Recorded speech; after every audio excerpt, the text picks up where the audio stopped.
You want me to put that on my Tudor?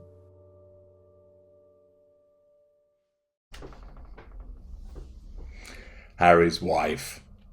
Frogxit. Scobie under the bus. Hello, I'm HG Tudor. One thing that certain people fail to understand about narcissists is that we have loyalty to nobody but ourselves. You are all appliances. I make reference to you in that way rather than describe you as people because it's accurate. We don't actually see you as people. We see you as appliances. You are there to do something for us. And you are expected to function each and every time in the way that we want, and if you fail to do so, then you are a treacherous, unreliable appliance. You're a bad toaster, an awful television set, an unreliable washing machine. If you'd like to understand more about the way that the narcissist looks at you in that way, I'd heartily recommend that you watch my video, You Are a Toaster. And that will enable you to understand precisely how the narcissist looks at you. This means that because we do not attach ourselves to you, we can pick you up, use you, i.e., control you, draw fuel from you, steal your character traits, and absorb those residual benefits from you, and then pop you back down, or throw you to one side by way of disengagement. So easily. Because we have no sense of remorse, no guilt, no conscience, we're not troubled by doing this. Oh, a narcissist might sometimes make a show of being, oh, I'm so upset to do this, I don't want to end a relationship, but it's what I must do. It's all baloney.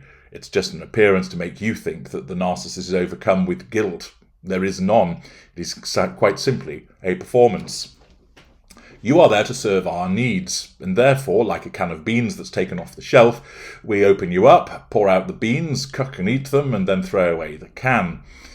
And if we want some more beans, we can go and get somebody else, or we await for you to be refilled and come back and use you again. It depends upon the dynamic that exists. Harry's wife has behaved this way with so many people. More about that in a further video also. But she does this with regard to the lieutenant, that is Omid Scope.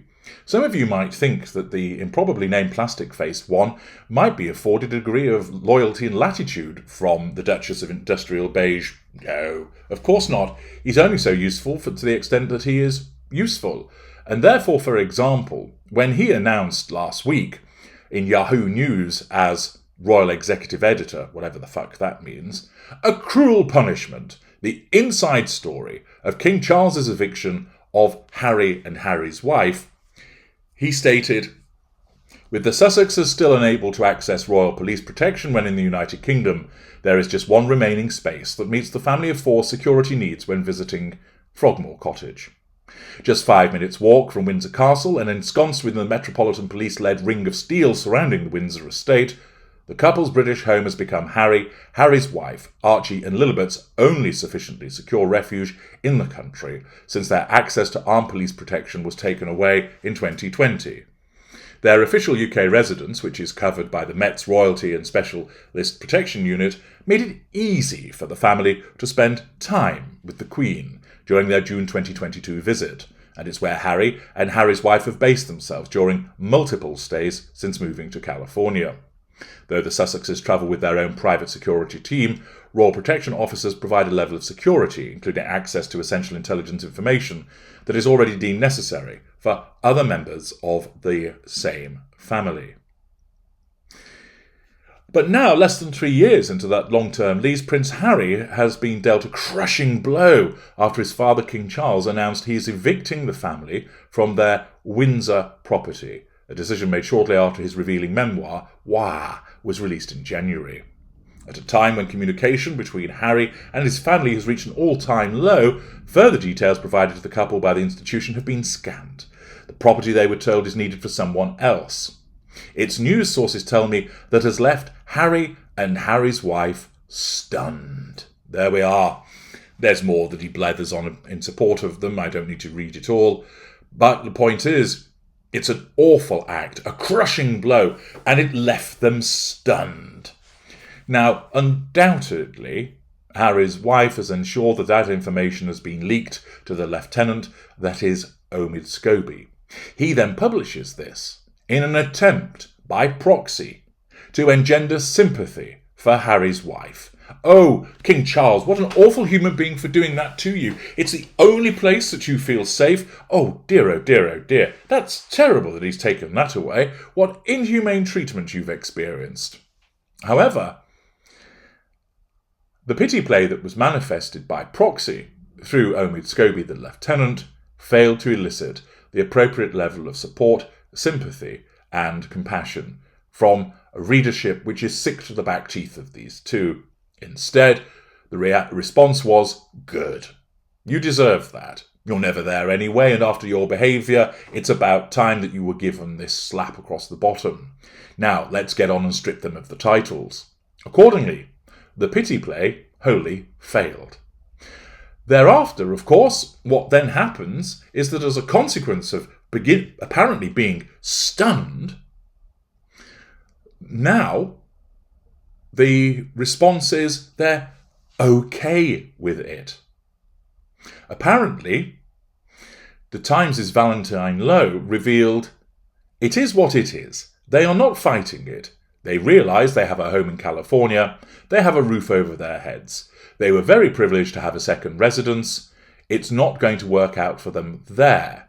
And that's okay, the source claimed, telling Lowe.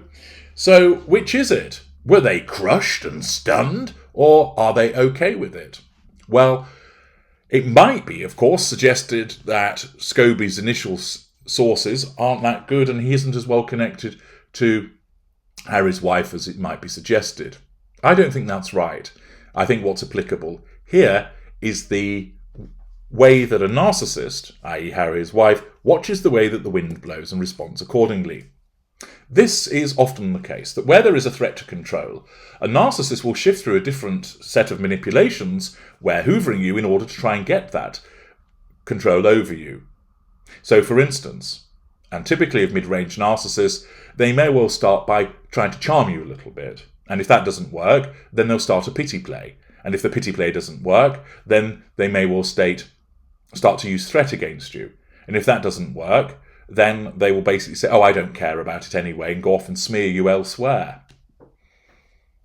Here, Harry's wife used a pity play, and it didn't work. So then what happens is, oh, actually, you know what? We're okay with it. And of course, she doesn't see that there's any contradiction in that behaviour, because the compartmentalisation of her narcissism tells her, you're okay with it. But Harry's wife, you said before that you were stunned. No, I didn't. Well, Omid Scope said that. Oh, Omid Scope, he just writes things that I don't... He just writes things, nothing to do with me, which of course will be a lie. But she's quite content to throw Scobie under the bus and suggest that he's off on a frolic of his own. Why will she do that to him after all of his arse-tonguing that he's done in the past? Quite simply, he is an appliance. She owes him no loyalty. She acts without any accountability towards him, has no emotional empathy for him, and operates with that sense of entitlement to do what she wants. And if that means the improbably named Plastic Face 1 has to be chucked under the bus in the name of the assertion of control, then so be it. Those of you that have dealt with narcissists will have experienced this, that for years you have shown loyalty to the individual only to be cast to one side and left lying in the gutter, your service of years of faithful loyalty counting for nothing. And that's quite simply because the narcissist does not care. If it means dealing with the threat to control by now saying, oh, we're absolutely okay, and what Scobie had to say was a load of nonsense, either stating that directly or more usually by inference, then so be it. So Scobie gets chucked under the bus, and once again we see the contradictions of Harry's wife laid out both plainly and in daylight for you to see that this is another way that the narcissist functions. I'm HG Tudor. Thank you for listening.